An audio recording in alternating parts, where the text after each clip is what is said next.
Hello and good evening to the premiere edition of Toasted Tavern. I am your host, Michael Wags, Wagon Connect, joined alongside by my better half, Scott Tobin. Scott, man, how are you doing tonight and how excited are you to be back?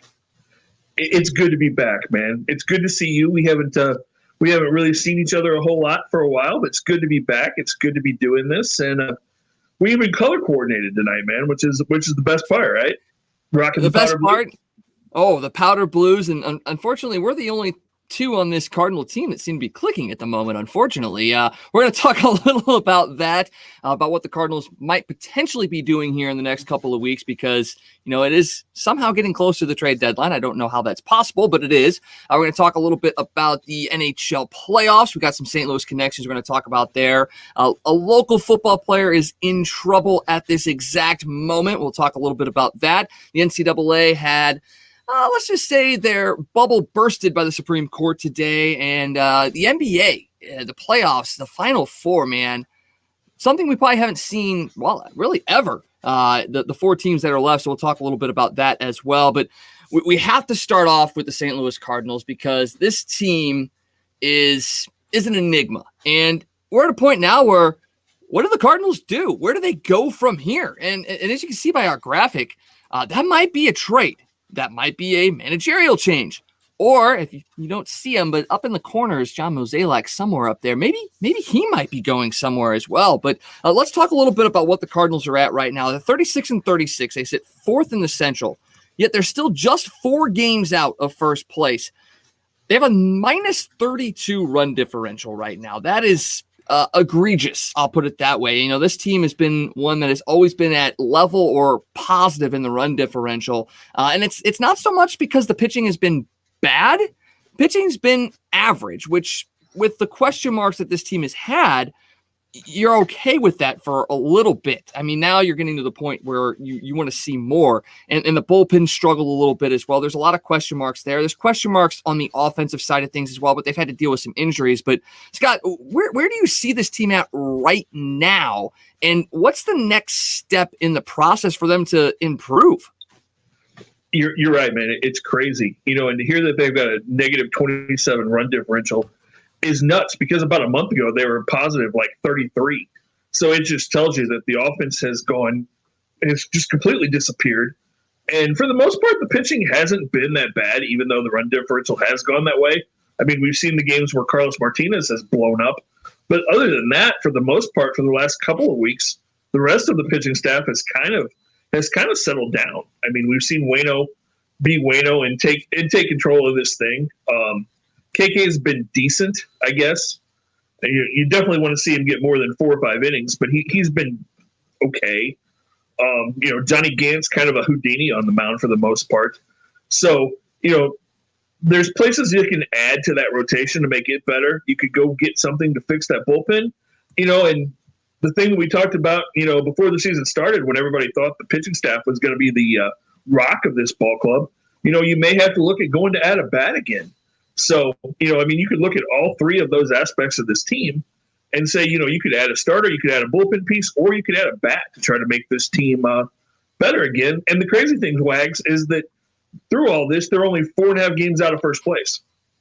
That's the most unbelievable thing. It just shows you how, I would say, poor the Central is. I don't think it's a poor division. I just think it's one of those where every team is kind of evenly matched. They all have question marks. And right now, all the question marks are struggling. And to touch on the pitching, I mean, yeah, the pitching hasn't been bad. I mean, Adam Wainwright, especially yesterday, was phenomenal in his start against Atlanta. But this team doesn't have a shutdown pitcher. I mean, Jack Flaherty's out with an oblique injury. We're hoping he's going to come back sooner rather than later. But even when he was in, this team still, they're 26 out of 30 in strikeouts per 9 innings at 8.32. They're the worst in walks per 9 at 4.44. I mean, they're getting people on base, and they're not striking guys out. And you know, that leads you to the question of, you know, what guys could you go out there and get that might be able to improve those kinds of numbers? I mean, obviously names like Max Scherzer have been thrown out, Jose Barrios, Michael Pineda, Kyle Gibson is another guy that's been thrown out there, a guy that we had on one of our shows. You know, are these guys ones that could come in and maybe make a difference? And if that's the case, who do you have to give up to get those guys? Yeah, I mean, you can definitely bring one of those guys in, and they make a huge difference. I mean, obviously a Scherzer or a Berrios is going to be a bigger impact by themselves. Kyle Gibson comes in, and he's not that ace. I mean, he's having an ace type year, but Gibson's more of that 2 or 3 guy where you need Jack Flaherty to come back. But that's the thing. If you go get a guy even like a Kyle Gibson and you bring him in here, you get Flaherty back hopefully the end of July, first part of August. Waino keeps pitching the way he's pitched all year in the last couple of years. I mean, if you have those 3 guys at the top of your rotation going into the playoffs, I think you feel pretty good about it. And then you can start looking at the possibility of, here's the big question all season: does Miles Michaelis make an appearance this season? Because if you get a guy like Michaelis back at some point in August, maybe he goes in that bullpen.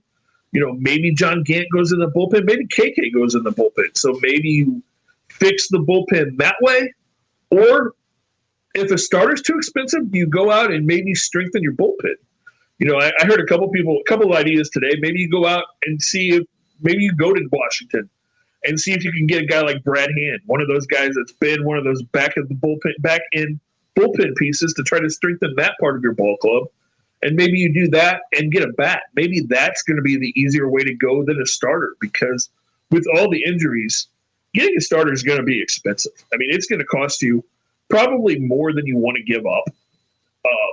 The only thing you can say is that if you get a guy like Gibson or if you get a guy like Berrios, they still have years of arbitration. So they wouldn't be a rental. You would have them for another year. And, if somehow by the grace of God, Max Scherzer's healthy and you're able to pull that trade off July 31st, while he is a rental technically, I mean, I think we all believe that if he comes to St. Louis and comes home, he's not going anywhere else. So, maybe that's, one of those guys is definitely something you got to look at. And then, maybe we've got to look at adding another bat to this team, which seems crazy. But, that might be something you have to look at least a bench bat, because that might be the biggest weakness of this club is that bench is just pathetic right now.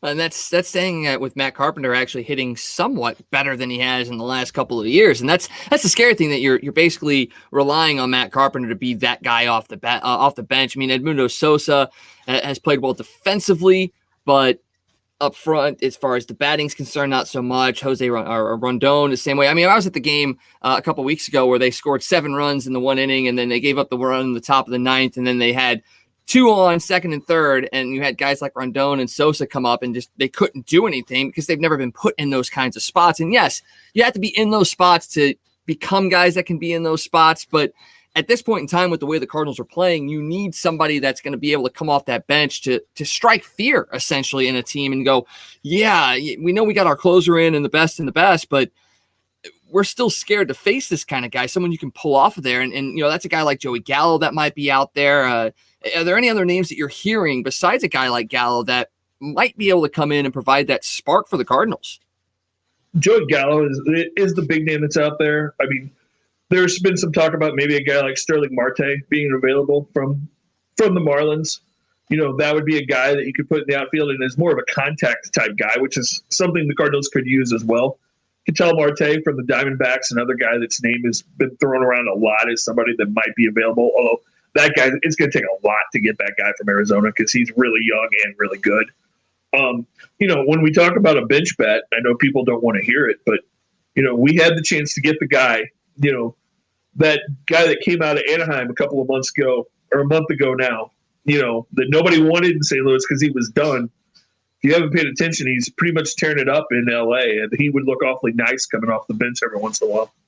Yeah, Albert in a Cardinal uniform would have been an absolute dream for a lot of us, and unfortunately that didn't happen. And that actually kind of begs the question, is there a leadership change that needs to take place with this club? I mean, is Gersh or Mozeliak, are they doing enough to keep this team competitive, to keep this team on the winning front of things? Yeah, they're bringing in fans. People want to get out. The stadium is going to get full. They did bring in Goldschmidt a couple years ago. They brought in Nolan Arenado. But have they done enough that, DeWitt is satisfied that this team is moving in the right direction? Yes, they've got youth that's producing well. Nolan Gorman is playing well down in AAA or Double A. I'm sorry. And then you got other guys. Libator just pitched the U.S. into the Olympics, so there are pieces all there. But are the DeWitts looking at the leadership and going, guys, you just haven't done enough? Doug Armstrong down the street has done a lot recently to make the team competitive in championship level. Are they looking at that at all? And if that's the case, could we see a leadership change here? I don't think so. I think as much as fans want to rip on Mo and want Mo gone, I think he's pretty entrenched in that position. I think the DeWitts have a lot of faith in him. We've bashed him on other shows quite often, but I mean, like you said, he did find a way to go out and get Nolan Arenado. He did go get. I mean, when we say he didn't do enough, I mean, in the last 3 years, he's gone out and got Nolan Arenado. He went and got Paul Goldschmidt. He went and got Marcell Ozuna. He has gone out and tried to get pieces and bring them in here and try to fix this offense. It's just been, guys have been hurt and, just inconsistency up and down. And, it's crazy to me. I hear people all the time bashing Goldie and Arenado saying, man, they're not doing enough. Arenado's a huge disappointment. Yeah, the guy went, he's had a rough June. He's had a couple of stretches where he was 1 for 20, but he's still like third in the National League in RBIs. Goldschmidt's hitting like 400 in June. I mean, a lot of these games where the Cardinals have 1 or 2 hits, they're Goldschmidt hits. He's hit 4 home runs in June. The top of the lineup is not doing enough. I know Cardinal fans, cover your ears because you're not going to want to hear this. Tommy Edman, for a leadoff hitter, has the worst on-base percentage of any leadoff hitter in Major League Baseball. So your leadoff hitter is not getting on base. And Dylan Carlson's doing okay, but he's a rookie. He's going to have his ups and downs. So you have a whole lot of times when you have your 3-4 hitters coming up with nobody on base to drive in, and they get pitched completely different when there's nobody on base than they do when there are runners on base or in scoring position. It just affects everything. And, maybe the Cardinals have to look at flipping their lineup a little bit. Maybe you try to put Dylan Carlson in the leadoff spot because he does draw more walks and move Edman down a little bit, and Tommy Edman's done a pretty good job, but he does not draw walks. And if you look at the Cardinals' record this year, in the games that they win, he has 3 or 4 hits. The games they lose, he doesn't get on base. I mean, there's a direct correlation there to your leadoff hitter and how it impacts the rest of your lineup. Yeah, no doubt. I mean, you're putting pressure on the defense. You're putting pressure on the pitcher. Obviously, a pitcher pitching from the windup versus the stretch is a completely different thing as well. So there's a lot of factors that go into that actually help your offense. And by not getting those guys on base, it definitely it hurts a lot. The big thing, though, is the Cardinals hopefully have a stretch here where they can start to put some stuff together. They're going against 3 last place teams in the Tigers, the Pirates, and the Diamondbacks the next 3 series. So they're in a spot where if they can line things up, they could go on a bit of a run. And like you said, 4 games out of first place right now, maybe 4.5 at this point. But they have a chance to stay in this and maybe even push ahead. And getting that positive spin going will also put them in the mindset of, okay, maybe we need to go out and add a piece. What's the next thing? What's the next thing? You also have to look at the injuries. When is a guy like Jack Flaherty coming back? Is Michaelis coming back? There's a lot of different pieces that go into it. But the next week and a half or so is really going to be telling as to where this team goes at the deadline and if fans are even going to really want to pack the stadium as this season goes on. Well, yeah, and I mean, you've already kind of seen it. Fans are frustrated right now because they haven't played well, and that last homestand when we were able to fill it, people just weren't there for that Marlins series. They were drawing around 20,000, but, the ballpark was dead. There was no atmosphere in that ballpark. The 2 nights that they got the walk-off hits, in the 9th inning, fans got excited. But other than that, I mean, you could hear a pin drop in that ballpark most of the time. Fans are just frustrated, and the team hasn't given them anything to be really excited about now for a couple of weeks. So hopefully, like you said, playing some lesser teams, they can turn things around, and they can definitely make a run as you start to head towards the All-Star break. All right, so before we change subjects, I just want to get your quick reaction to this. And right now, at this exact moment with the Cardinals, where they're at right now, there's one trade that they make at the trade deadline. Who is it going to be? Who do I want it to be, or who is it going to be? Who is it going to be? If I had to guess, I'm going to say it's going to be Kyle Gibson. And that's okay. Like you said, he could slot in very well to that 2-3 spot and really make a big difference and really settle some things down. So lots of great Cardinal action coming up this week. Make sure you guys check it out. Tigers, Pirates, and then Diamondbacks. Hopefully this team can get on a winning streak and just start rolling and getting fans back into the stadium, because this weekend it needs to be packed. We need to show Cardinals, everybody, what Cardinals fans are all about. So now let's jump over to the NFL real quick, because there's a local guy who's in trouble. And yes, Frankie's got a gun. That is Mr. Frank Clark of the Kansas City Chiefs. Man, this is a crazy story. He was arrested in LA Sunday night, pulled over on a vehicle code violation. And this is while he's in his Lamborghini, just a standard drive through LA in your Lamborghini. Cops noticed a bag with an Uzi sticking out of it. He's out on bond. He signed a 5-year, $105.5 million contract after being acquired from Seattle in 2019. It was a big part of the Chiefs' defense last year. 14 sacks, 56 tackles over his last 2 seasons. I know it's the NFL, and I know it's athletes, and I know there's always somebody in the news for having something like this happen. And yes, with contracts at large, you have to protect yourself and all that. But what the hell, man? What's the big deal, man? He was driving around with a Uzi in his Lambo. I mean, who doesn't do that? I mean, I don't see the problem. $100 million, Uzi, Lambo, it all makes sense, right? Not a good look when you're supposed to be the leader of the defense, and I'm sure Andy Reid's probably pulling his hair out right now with the different off the field things that have happened to that team in the last couple of years. So it's going to be really interesting to see what the league does, how hard they come down on this. I'm sure there'll be some kind of investigation besides the legal ramifications, and it'll be interesting to see if Frank Clark's able to suit up in week 1. I would probably doubt it. Well, that's the thing that's kind of a little crazy in my sense. Like, yeah, you sit there and you go, okay, a Lamborghini, guy's got an Uzi in there, but okay, did he legally own it? Did he have a right to carry it? Was he doing anything that would basically have the police say, okay, he's going to go do something with it? Like, what are all the factors involved? He was pulled over on a vehicle code violation. So, like, did he resist arrest? I mean, were there other pieces and mitigating factors around it that really kind of escalated it even further? Because if he's a legal gun owner, if he has a right to carry and it's registered to that gun and all that kind of, if all the legal stuff is there, like, there really isn't a reason for him to be disciplined by the NFL, because everything he did was legal. Yes, it's not a good look, but if he was legally doing everything right, that's another murky subject. And I know it's, like I said, I know it's the NFL, and I know that there's a lot of image issues, but there's also a lot of issues in the world that would maybe make a guy like a Frank Clark want to carry around something for protection. I mean, once again, it's a murky subject, but there's other pieces that go into it. You can't just look at it at face value and be like, okay, he had a gun in his car and he gets arrested. Right. Yeah. No, I agree with you. If there wasn't anything illegal going on, then he should be fine, and it's not a story, and we'll all be happy as Chiefs fans, and we'll be able to watch him play.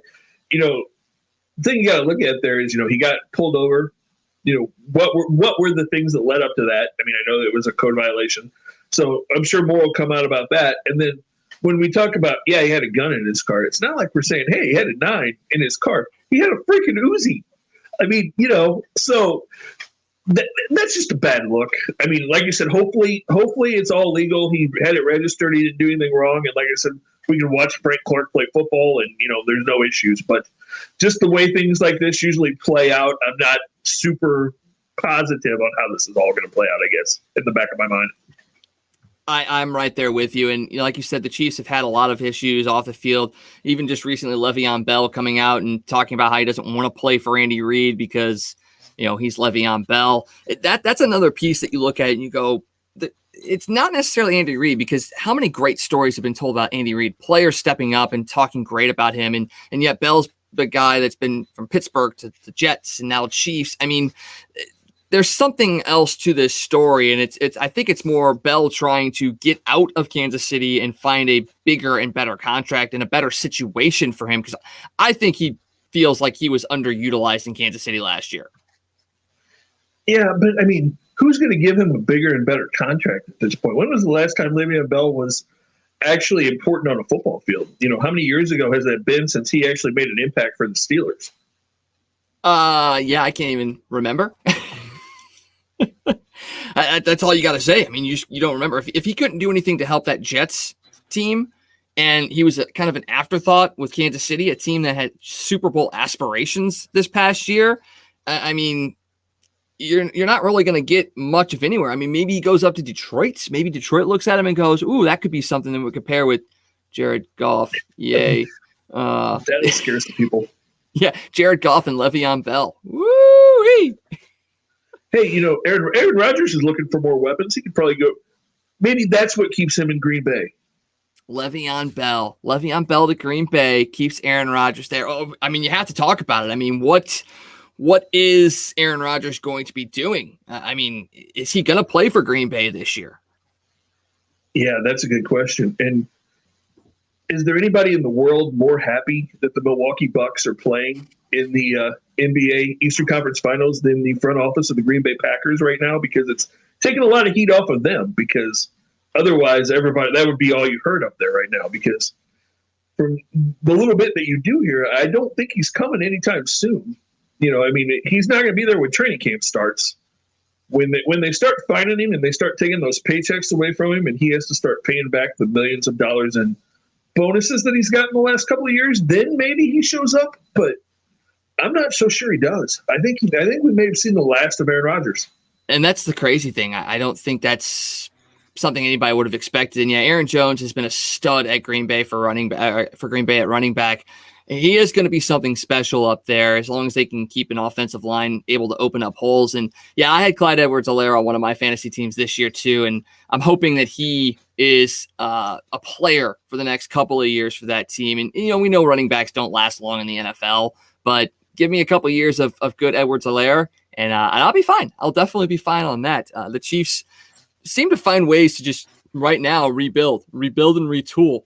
They lose guys. They are able to find guys to replace them. They've done a good job drafting, and they're going to be there at the end. And did you see the cover of Madden for this upcoming season with Patrick Mahomes and Tom Brady on it? I did. That was a good way to go. Although it's interesting that the MVP of the league wasn't on the cover, because that's normally how that works. Maybe they finally realize that the Madden jinx is real and they're not putting the MVP on there. But if you're going to put Patrick and Tom on there, are you saying that they're not going to be in the Super Bowl next year? Because I think a lot of people would be unhappy about that. Yeah. Or did they not put the MVP on there because they're afraid he's not coming back and they didn't want people playing Madden without the guy there? That's got to be it. Maybe they had inside knowledge and we're like, yeah, he's not coming back. So we're not gonna waste our great marketing dollars on a guy that's not going to be playing this year. We'll see how that plays out. It's still gonna be a very interesting offseason. And I'll say this: we had some really interesting news pop up in the NFL today. Something I think kind of unexpected, and it was on Instagram, came out today, and we are in the middle of Pride Month, and teams are doing Pride Weeks and all that, and we now, it's one of those things, and he said this in his statement too, like he's hoping that this doesn't become this becomes something that we just don't have to talk about anymore because it's just naturally accepted. But we've now got our first active NFL player to come out as gay. Raiders defensive end Carl Nassib came out today. He's a 28-year-old defensive end for Las Vegas, drafted in 2016 by Cleveland, spent 2 seasons in Tampa before signing with the Raiders in 2020. He had 2.5 sacks and an interception in 14 games. He started 5 of those games. And, he just basically made a quick video today and said, hey, I'm gay and I'm here to support. He goes, I'm not a guy that's looking for a lot of attention, but at this point in time, I need to use my platform to help progress the story a lot further. And, I'm one of those. I applaud him for coming out and speaking his mind and being that guy that steps out and says, hey, this is who I am. And I'm still playing the game I love. I'm living my best life and no one's going to stop me from doing that. So I just, we want to give a shout out to Carl Nassib because that's a huge thing. And I hope and pray he's gotten a lot of support already. I hope and pray that he continues to get support because it's one of those things that just needs to be naturally accepted. No, yeah, it absolutely does. And like you said, you've got to applaud him for having the courage to do that because as a professional football player in that sport, that's not the easiest thing to do. And you hope that he gets a little bit more love. And it's a little bit more, I think, even accepted now than it was a few years ago when Michael Sam came out. And we saw how all that played out. You know, it was kind of a media circus around him for a while. So hopefully, as things have kind of evolved over the last couple of years, we don't see that happen this time. And he can just move forward now and be okay. I'm open. I'm out, and let's go play football. You know, and still be able to get his platform out there as well. Yeah, it's a difficult journey to have for sure, and I believe that he has the support of his teammates because I don't think he would have stepped out like that if he didn't at least feel like he had the support of his team. Because it is a difficult thing. I mean, you and I have both been in sports locker rooms, and they are merciless. They really, really are. I mean, the testosterone level is just ridiculous in those things. So, like you said, you're hoping that that's something that he's got the support, and the NFL even came out and basically threw their support behind him as well. And once again, we talk about the NFL being kind of just interesting when it comes to their image. At least in this instance, they're coming out and saying, yeah, hey, we support this, all our backing behind them, and let's just continue to progress farther and farther in this as we go.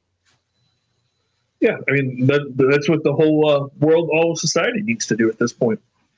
Very, very true.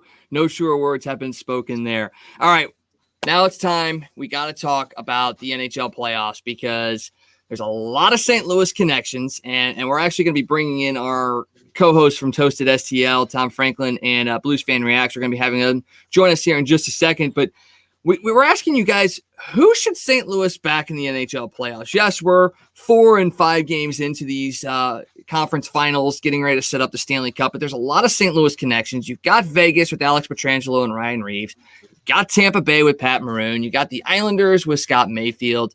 And let's see, who's left? Oh, wait, Montreal. And that's Jake Allen and Joel Edmondson. So a lot of St. Louis connections, whether homegrown or just Blues connections. The playoffs have been phenomenal in my mind. First off, the fact that Colorado got just ousted pretty easily. Yeah, buddy. Suck it, Kroenke. But you got Montreal making a run. They are definitely an underrated team. You've got the Islanders, a team that I believe are built to beat Tampa Bay. But you still got Tampa Bay just absolutely crushing it. Last I checked, it was 4-0 Tampa in Game 5. So it's not like they're going away easily. And then you got Vegas, who, let's just put it this way. Vegas is one of those media darlings that now everybody hates, and they've only been in existence for about 5 years. So it's absolutely crazy. So I got to ask you first, Scott, before we bring in our buddies, who do you have a rooting interest in as far as the St. Louis connections? Who do you want to make it to the finals and win due to their St. Louis connections? Well, I want Patty Maroon to get back again.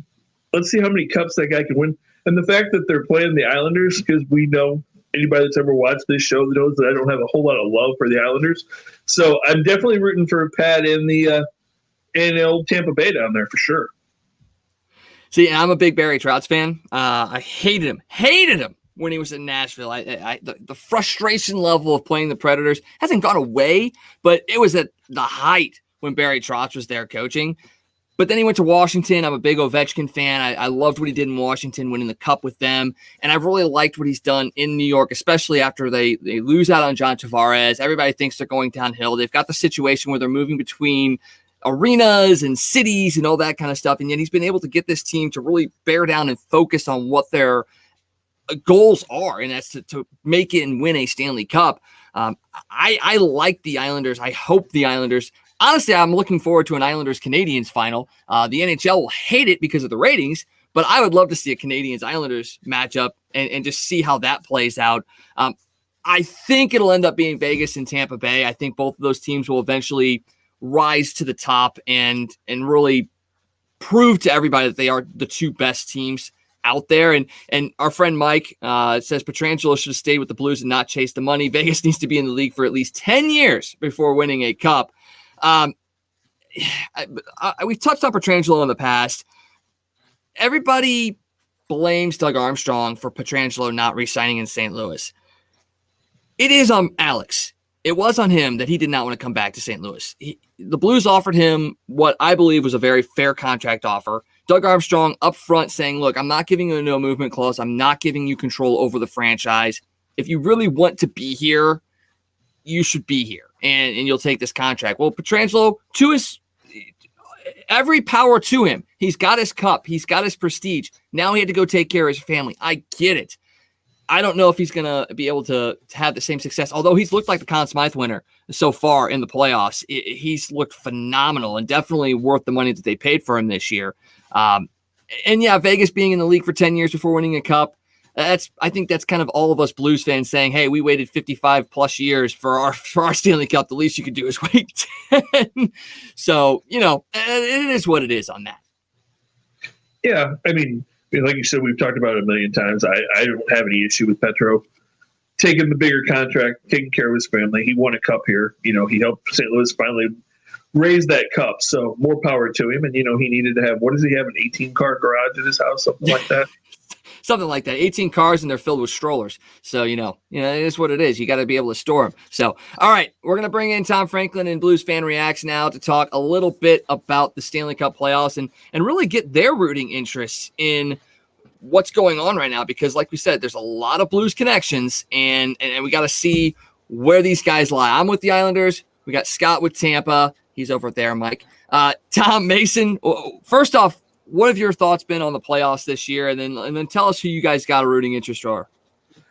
It's been a fun playoffs. I mean, I feel every series has had a nice story to it. I mean, this series tonight that's going on right now, Tampa versus the Islanders, all the games up until tonight have been very close, and it's been a very tight series. But, of course, Tampa just, cracked open this series 7-0, and I just don't, the series is tied 2-2. I just don't see the Islanders climbing out of a 7-0 hole like this. I mean, weirder things have happened in hockey. That's why you play the game. I just don't see that happening.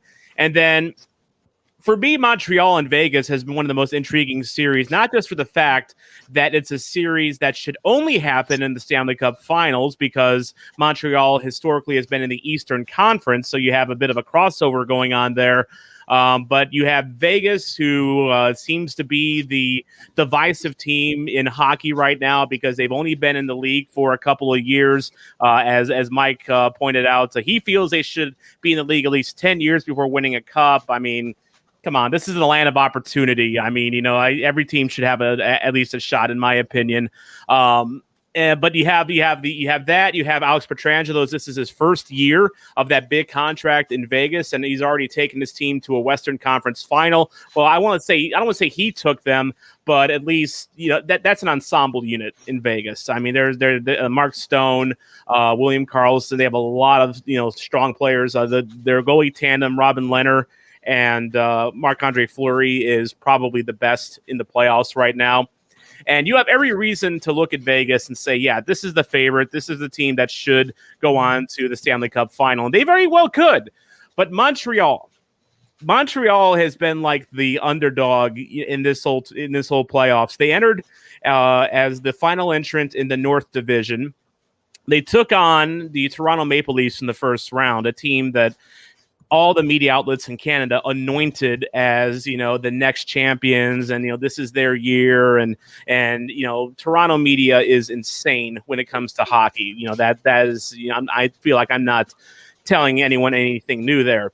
Toronto goes up 3-1 in the series, and Montreal comes back and eliminates them in Game 7. It happened again, Toronto, a Game 7 loss in the first round. Shucks. Did they wear the Boston Bruins jerseys in that game? Because I'm pretty sure that's what did it, right? I think so. Honestly, I think that might have been the issue. They're wearing them under the jerseys. But then they go on to the next round. They take on Winnipeg, a team that was still ranked higher than Montreal going into the playoffs. They had a better regular season, and Montreal just karate chopped them in the throat and 1-4 straight. Now they're 2-2 against Vegas. They had a chance to go 3-1 last night. They couldn't get the job done in OT as Mason, you're very well aware of, having watched it with Arizona Sports Guy last night. But that series. I still think that series is up for grabs. I think you can't discount Montreal at all. I mean, Carey Price has been phenomenal this playoffs, and they do have some former Blues on there too with Jake Allen and Joel Edmondson. In fact, Mike pointing out it'd be nice to see Edmondson win the cup again. That would definitely be true. In fact, we actually have a Montreal Canadian fan with us here tonight, King Angus, saying "Go Habs, go!" And I'm going to get to Mason's, picks and his thoughts on the series. I'm really kind of interested where he stands now in that series, but I think it's going to be Tampa in the finals, and I think I'm hoping, and I think it's going to be Montreal in 7 over Vegas. You just cannot discount those Habs, and it's funny. Vegas going into the season was kind of like my second team in the NHL, like a distant second behind the Blues, but still second team. But after being in the same division with them, I'm down on them. I am down on them. I mean, Mark Stone kind of ruined it for me whenever he took out Bozak. So I've been kind of on the Habs train this whole playoffs. Mason, you've been on the Habs train as well, but you seem pretty happy that Vegas won last night. Explain yourself, buddy. He wore a Vegas jersey last night. I did wear a Vegas jersey. I would have worn a Canadians. I would have worn a Canadians jersey if I had a Canadians jersey. But I mean, I had the Mark Stone one before that hit, and the moment that Mark Stone laid that hit, I said, very unfortunate choice here. But I think where I stand right now is after Toronto choked, I'm like, okay, surely you got to root for the Habs going forward, just because he kept the memes alive, right? So I'm going with Montreal as my team going into hoping that they win the final, just because there are so many players on that team that so deserve a cup. Shea Weber deserves one. Jeff Petrie deserves one. Carey Price especially deserves one. And I wouldn't mind seeing Allen and Edmondson hoist again. So, and plus ending how long has it been? Like 28 years since the Canadian teams won a Stanley Cup. So 1993, and that was Montreal that won that cup for the entire country of Canada. I would love to see that streak come to an end once again by the hands of the Montreal Canadiens. They don't deserve another cup. They have 24 of them. Well, they're the Yankees of hockey, essentially. I'm cheering for the Yankees of hockey, and I feel very guilty about that. Yeah, but still, you'd love to see Montreal, end that drought, not only for Canada but for all those players on the team that deserve it. Really, what it comes down to is I like Montreal, but just if you put it on a scale, from here's Montreal, here's Vegas right here, so freaking close, and then here's New York, and here's Tampa. It's down into hell.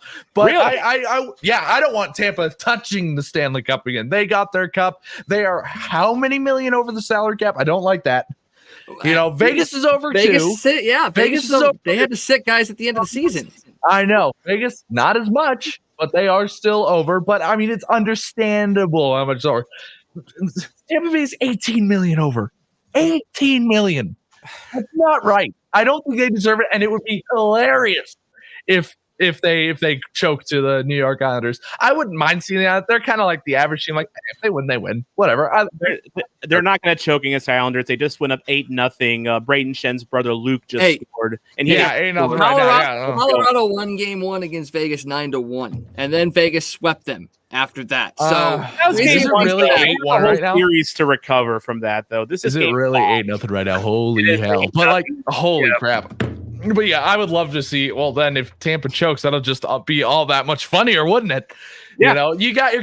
Don't get me wrong. I'd love Pat Maroon to go back to back to back, but my hatred for the Tampa Bay Lightning is just unmatched to that sort of optimism. So definitely, whoever comes out of the West is going to be my Stanley Cup favorite going forward. So if it is Vegas and Tampa, two teams that have circumvented the cap this year, I mean, do you look at that as essentially cheating? Do you look at that as a loophole that needs to be fixed, or is that something that you look at the Blues and go, hey, next year you better exploit that? What do you if both those teams end up there, what does how does your mindset change about who the actual champion is this year? It sends a message to the league if both of them go into the final. It sends a message that, hey, teams can do this.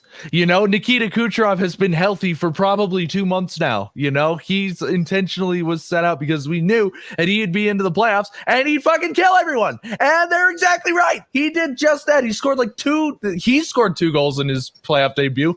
Stamkos scored 2 goals in his debut. Like, it's just once game 1 happened in the first round, I was like, this isn't right.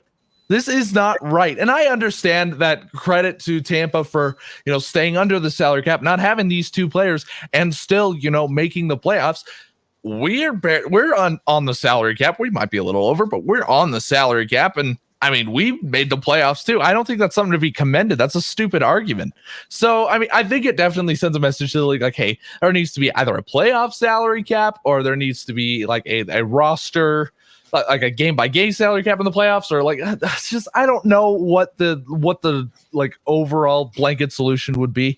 But I think there's a very big difference between kind of, you know, getting away with a loophole and straight up exploiting and cheating. And I think that Tampa Bay is cheating. I'm a very firm believer that Tampa Bay is cheating. It definitely does. It does feel like an exploit with Tampa holding out Kucherov until the playoffs, and then suddenly he's healthy, and not only that, he's healthy, he's fresh. He hasn't had any wear and tear on him this year at all. It kind of reminds me, you know, in baseball where 20 years ago Roger Clemens would sign with like the Yankees like in August or something like that. So he'd be fresh in the playoffs, and he'd have a healthy arm. Kind of a similar situation there.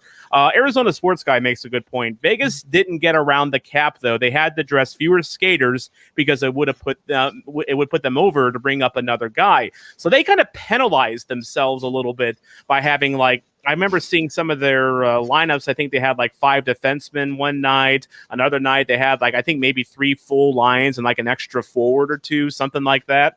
To me, that was Vegas staying within the confines of the cap, but kind of shooting themselves in the foot a little bit by not having a full roster every night. And a lot of that was just because they had to do all sorts of maneuvering to get Petro in the offseason, which I guess there was some thought that maybe that would disrupt the locker room a little bit in Vegas. Clearly that did not happen. They're in the conference finals. I mean, you can make that argument that, yeah, they penalized themselves by sitting guys to stay under the cap, but they were a team that was one of the top 2 teams in the Western Division. It's not like they were penalizing themselves and saying, "Oh, look, we're gonna play short and we're still fighting for a playoff spot." And hey, guess what? How many times have they sat a couple of guys in the playoffs right now?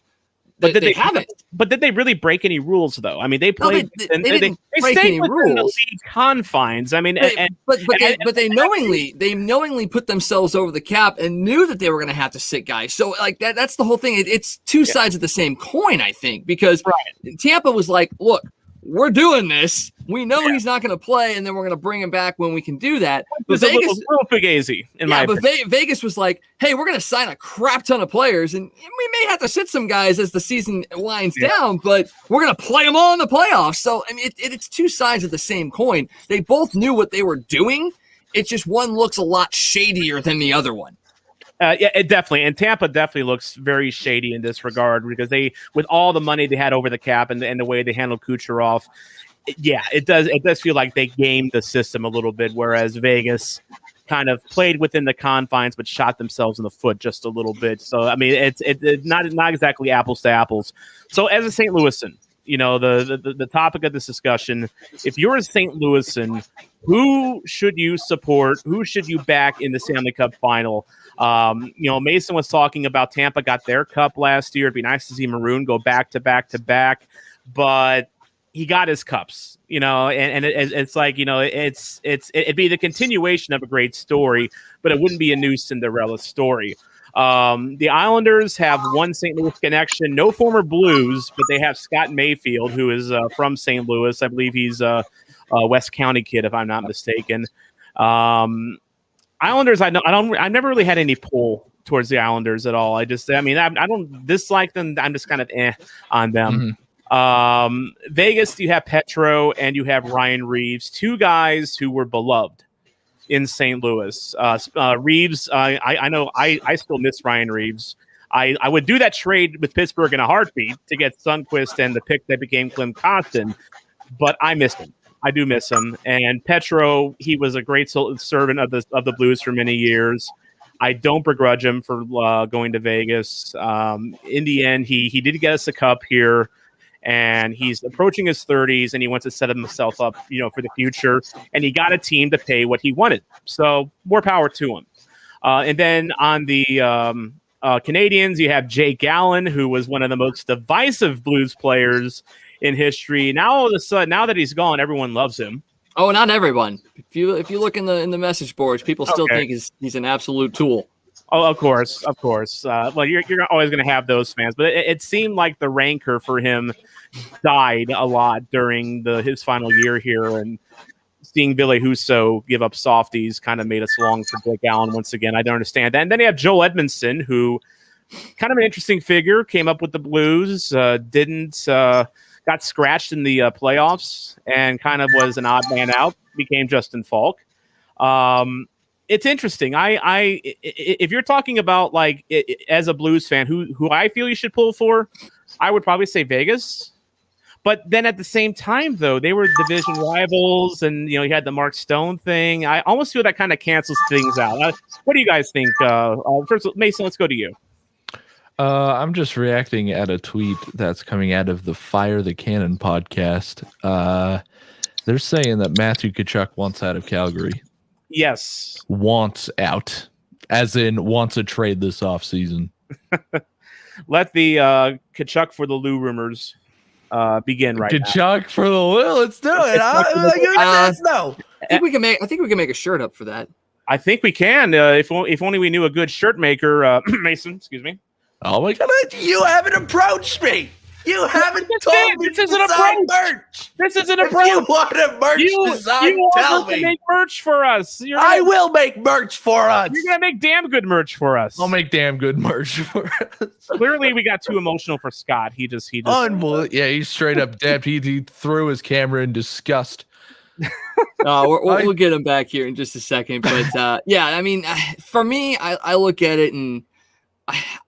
There's one guy in that whole group. I mean, Mayfield, yes, is part of it, but there's one guy in that whole group that I look at and I go, damn, I want him to have a cup. And that's Ryan Reeves. And I know I don't want to root for Vegas, but I think if I could see Ryan Reeves lift the Stanley Cup, I think I would be happy. And that would complete kind of like that time of my life where that was my team. You had guys like Ryan Reeves, Edmondson, Allen, Pietrangelo, Pat Maroon at the end there. But all those guys, to see the hard work that they put in with the Blues, and a couple of them didn't get it with here, but a lot of them did. To see Ryan Reeves be able to lift the Stanley Cup, that would be validation for me. Yeah, and I'd be very happy for him because he's definitely a guy that's earned it. I mean, he's one of the really last remaining true enforcers, of his ilk. And he's also kind of a divisive guy in the NHL. He's not as hated as like Tom Wilson is, but he doesn't have his share of fans either.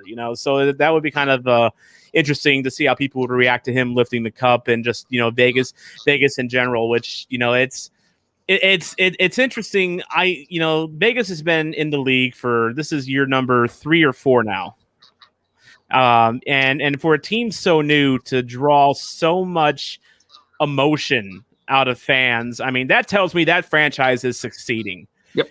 Because I remember when the Sharks came into the league in the 90s, and the Senators in the 90s, they didn't even raise a blip in the league. They were so bad for so long, and in fact, really, people still don't care about the Senators. So it's they never really pulled themselves out. Whereas the Knights, they're glitzy and they're a strong team, and everyone loves to hate them. So to me, I mean, Vegas is one of the best NHL success stories, I think, in the last probably decade or two. Yep, and I think Seattle is hopefully going to follow that train as well. Maybe not as successful as Vegas, but I think they have a good blueprint, and I think they've got a good fan base. So I'm really excited to see what Seattle is able to bring. The draft is roughly a month away as well. By the way, that's a great point by King Angus. Yeah, on the Kucherov thing, the only way I can see to fix it, make it like baseball, a 10-day IL, a 60-day IL, etc. Right now in the NHL, you can just put a player on the IL for the entire season, no limit for how long, and he can just stay there pretty much, and you don't have to do anything with him. And you get his money back too if he's on there for a long time. If you do the LTIR thing, which the Blues did take advantage of with Steen and Tarasenko, at least for a little bit of the season. So, yeah, there needs to be some sort of reform there. But, at the same time, I mean, this was a league that before COVID, teams were kind of planning on the salary cap going up. They were planning on like an $87-88 million salary cap after this past season. Well, now that cap is flat. So, I mean, it's going to have a big. I wonder if Tampa Bay ends up lifting the cup this year with what they did with Kucherov, or Vegas lifts the cup and they were willing to sit in almost an entire line of players because of the cap. I wonder if other teams will follow their suit. And that's possible. And I think it's quite possible they may have started a trend. I think you're right. Whether it's a good one or not, I don't know. We'll see. We'll see how that goes. Well, Tom, Mason, thank you guys for taking a few minutes out to talk about the playoffs. We'll see a lot of you guys here on Toasted Tavern. Tom will be with us tomorrow night with Scott. I have hockey. So, yeah, I actually still play. So, I gotta get my exercise in for the week. So I'll be doing that. And Mason will be with us throughout the summer and into next year as well. So, guys, thanks for joining us. We're going to kind of wrap up things, talking about some of the NBA and the NCAA here as well. And just one final thing, as part of Toast of St. Louis, we will have a Blues podcast coming up here in the next month or two. So watch out for that. Of course, the three of us were part of Blue Notes, for 2 years with the Hockey Podcast Network. And we've kind of combined our forces, if you will, into Toasted St. Louis and the Toasted Tavern. So, we will be back with Blues content probably once free agency gets going or when Matthew Tkachuk gets traded to the Blues. It might happen. You never know. We're gonna have to do a trade special, one of those. Hey, who would you trade? What are your fantasy trades? All that kind of stuff. We have to do something like that. Absolutely. If Matthew Tkachuk is a St. Louis Blue this season, that video is going to be 10 times the reaction to the Mike Hoffman video. 10 times. Oh my gosh, he would fit so well. He would fit well. That is an instant jersey purchase, by the way. Oh yeah, I'm immediately. I've got it sitting in my cart right now. He doesn't have to be traded here. Just make a Blues jersey with Tkachuk's I have a custom one through fanatics.com ready to hit send. and by the way, the only player that Blues player that I was like that with in recent years, I had this in my cart at NHLshop.com, Jaromir Jagr Blues jersey. I was ready to pounce on a Jaromir Jagr Blues jersey. I know he was old. I know he was washed up. But it's Jaromir Jagr. Yeah. Jagr's one of the coolest players of all time, and the Blues were in on him, but then he went to Calgary and then into the sunset because he didn't last the full season there. So that's true. That's true. Well, guys, thanks for joining us for that Blues and NHL hockey talk. Like I said, Scott and I are going to wrap up here with some NBA and NCAA talk, and we'll talk to you guys soon. All right, let's get good. Thanks, guys. All righty, Scott, let's talk a little bit about the NBA because it's one of those things that I don't follow as close as I should be, but there's a lot of really, really fun stuff happening right now. You got 4 teams left in the playoffs. You got the Suns, the Clippers, the Bucks, and the Hawks.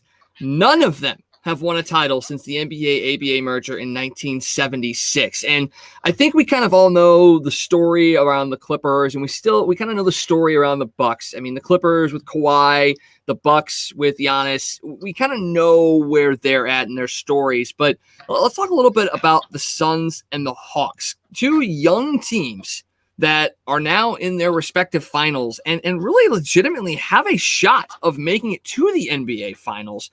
You got a couple of stars in the making in Devin Booker and Trae Young. What have you made of this NBA postseason with LeBron going out early, the top 2 seeds in the East falling? I mean, it's been a whirlwind, but it's been pretty damn good.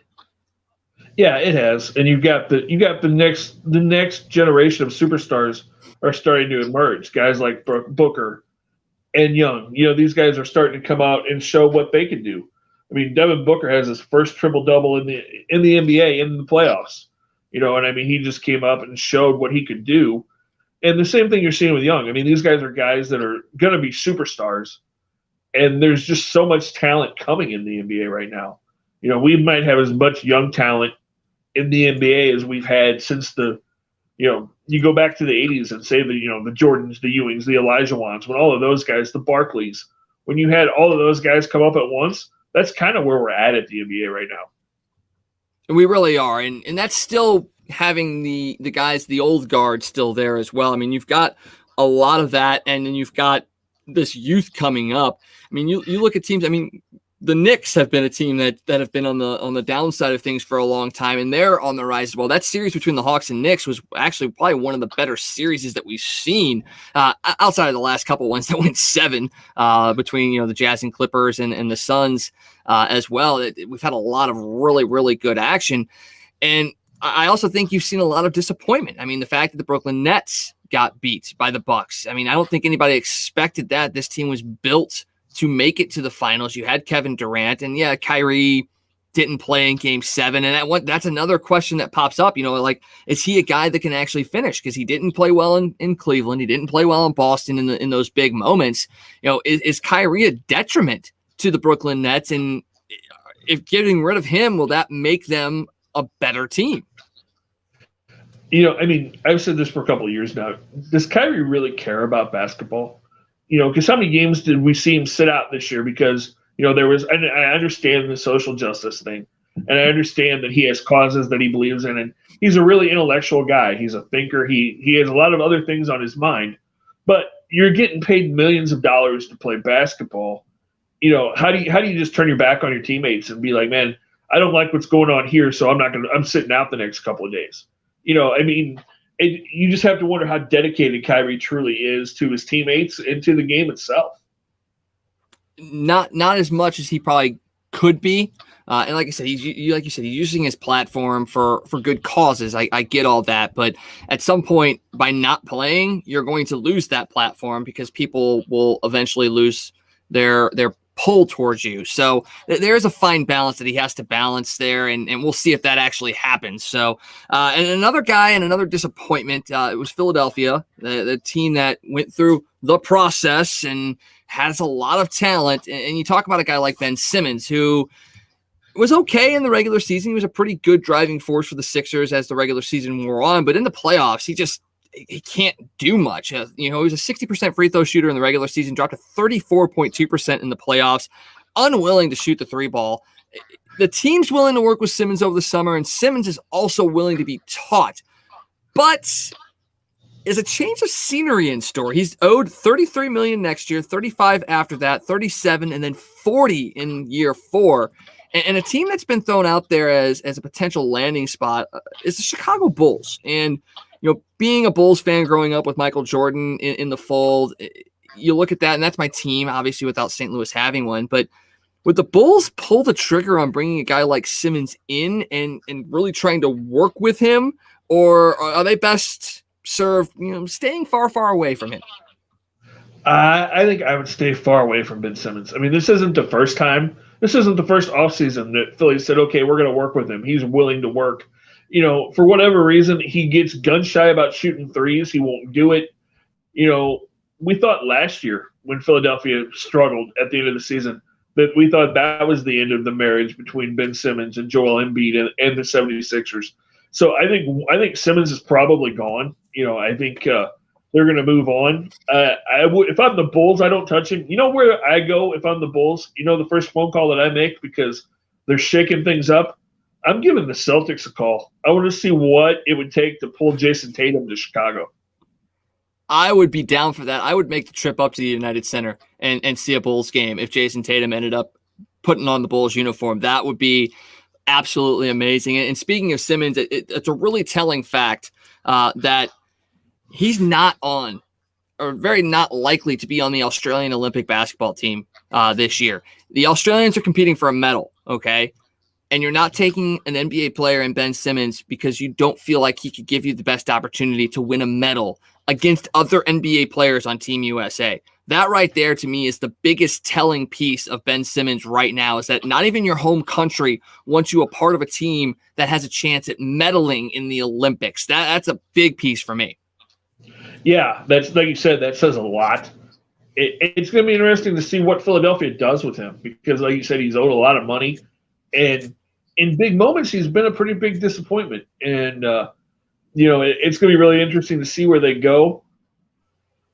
So do you think there's anybody in the country that when the season started would have picked these to be the Final Four teams? I mean, how many people were signing up going, hey, the Eastern Conference Finals is going to be Atlanta and Milwaukee, and give us the Suns? I mean, maybe people thought the Clippers. Some people thought that team was good enough. But, I mean, most people in the West were looking at Denver or Utah or the Lakers. I mean, I don't think anybody was going – or Dallas. I don't think the Suns were at the top of anybody's list. No, I don't think so either. I mean, yeah, they brought in Chris Paul, and he's been just been amazing out there, being able to lead that young team to where they're at. I don't think the Suns entered into the picture, and they were a question mark, going into the playoffs. I thought the Jazz and the Suns, they were both question marks. Yeah, they were 1-2 in the West, but what had they really done? What had they really proven? Well, I think the Suns have proven a little bit more. I think the Jazz did prove a little bit this year. I mean, they couldn't shut down the Clippers in Game 7, and they should have won that game. But I think, as I always say, young teams have to learn to win by losing. And I think that was a big series for the Jazz to lose and hopefully learn from and grow from. I think the Suns are a very, very big surprise. Yes, a lot of people were expecting the other LA team to be there in the Western Conference Finals, but with Kawhi being there, I think the Clippers were in the conversation. But if you're the NBA, you're looking at the Eastern Conference and going, Milwaukee and Atlanta are the markets that we're in right now. Oh boy, those ratings are going to be great. And that's sad because you've got so many great players there. I mean, the battle between Giannis and Young is going to be phenomenal. Yes, they probably won't guard each other or play all that close to each other, but just the battle between those two, they're going to go at it. And you could see probably one of the more entertaining series between those two teams in the Eastern Conference Finals. And a lot of people are going to miss out because it's Milwaukee and Atlanta. No one is drawn to that. It's not a sexy matchup, but I am very excited to see it. And if I had to pick right now, I'd almost look at it and I'd say, I think maybe Atlanta and LA might be your NBA final potentially. I think the Suns are going to win that. I think the Suns are going to win that, man. I mean, they won without Chris Paul. I know Kawhi wasn't there for the Clippers, but I think it's Booker's time. I think he's showing everybody, okay, I'm the best player in the West right now, and I think the Suns win. And the East is so tough because Giannis has really grown up in these playoffs. He's played so much better than he has in the last couple of postseasons. But Young is an impressive young player. I see that series going 7, but I think maybe Milwaukee's got just enough to pull it out.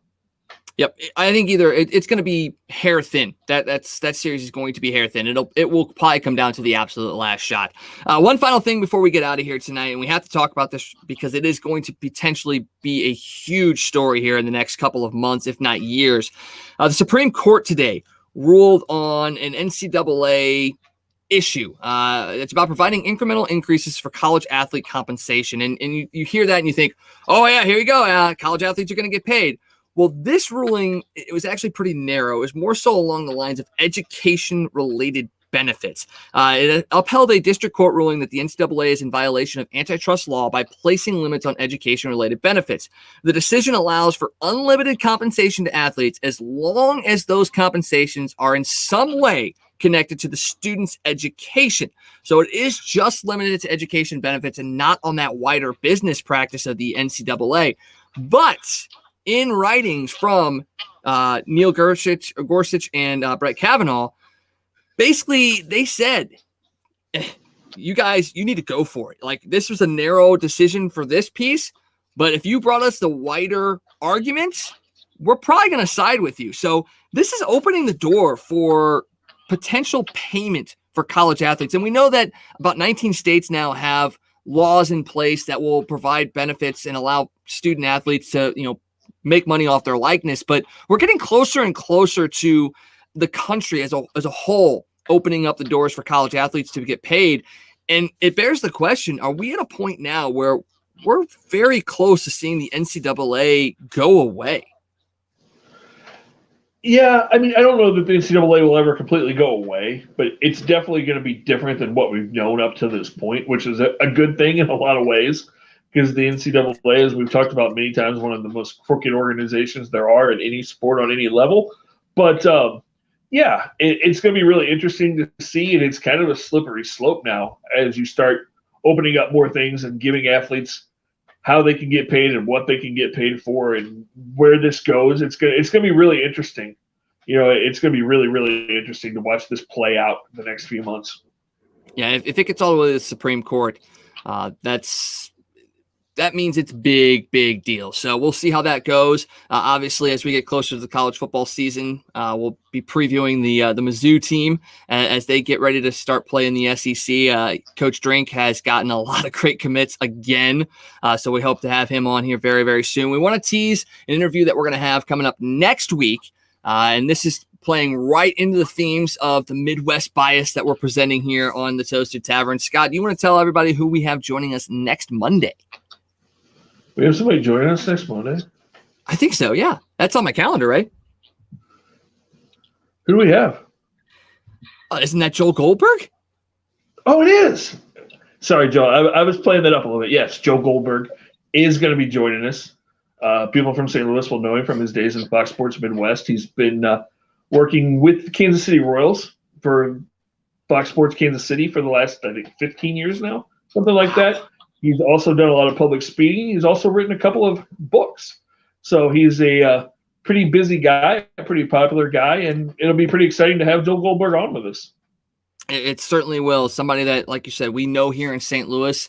He was a big fixture on Cardinals and Blues broadcast for a long time as well, and he's done a great job over in Kansas City. We cannot wait to have him on. And like I said, this is going to play right into what Toaster Tavern is all about. And before we get out of here, I just kind of want to give you guys an overview of what we really are.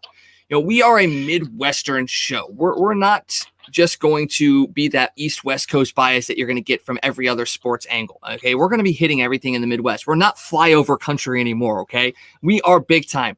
Champions are born in the Midwest. That is what this show is about. And yes, we are going to focus mostly on St. Louis because that's where we're based. We love our St. Louis teams. But that doesn't mean we can't show love to Kansas City, the Royals, and the Chiefs. We can't go up to Chicago. And yes, God forbid me, I'm going to say give love to the Chicago Cubs or the White Sox or the Bulls or the Blackhawks. We're going to talk about them because this is the Midwest, and we need to all be together. We're going to go up to Minnesota and Green Bay. We're going to go down to Nashville and Memphis, and we're just going to hit everything in the Midwest because we want our teams to be lifted up into the spotlight. No more New Yorks, no more LAs. Let's talk about the Midwest, and that's what this show is going to do. So we're going to not just bring you stuff from St. Louis, but we're going to give you stuff from all over the Midwest. So make sure you come and join us every night at 9 o'clock here on Facebook, YouTube. We're all over Twitter and Instagram as well. We're going to have a lot of great things for you. And Scott, I just can't tell you enough how excited I am to be able to continue this with you. Me too, man. It was weird not doing this for a while. It was good to be back tonight. It was fun. It's nice to have some new partners with us, and it's going to be exciting to see where this goes. And yeah, we're going to cover, like you said, we're going to hit the Midwest hard, and you hit all the sports teams except for the Bears in Chicago. So Bears fans out. We will be covering the Bears a little bit too. We're not just going to exclude them. So yeah. Sorry, there was forgotten his Mitchell Trubisky's career. Oh, there was forgotten his Trubisky's career. Poor Mitch. The poor guy's not even in Chicago anymore, and he's still getting buried. Oh, man. Hey, you know what? I'm rooting for the kid. I think he got a poor shot in Chicago, and the fact that he's in Buffalo now and he's getting to play with Josh Allen in an air raid offense for essentially, I'm pulling for him. I hope he finds success in Buffalo, and I hope that allows him to get another starting position somewhere in the league because he got the short end of the straw in that one. And honestly, before he went to Buffalo, I was pushing for him to go to New Orleans and learn under Drew Brees because I thought that offense, that stadium, that area was built for Mitchell Trubisky.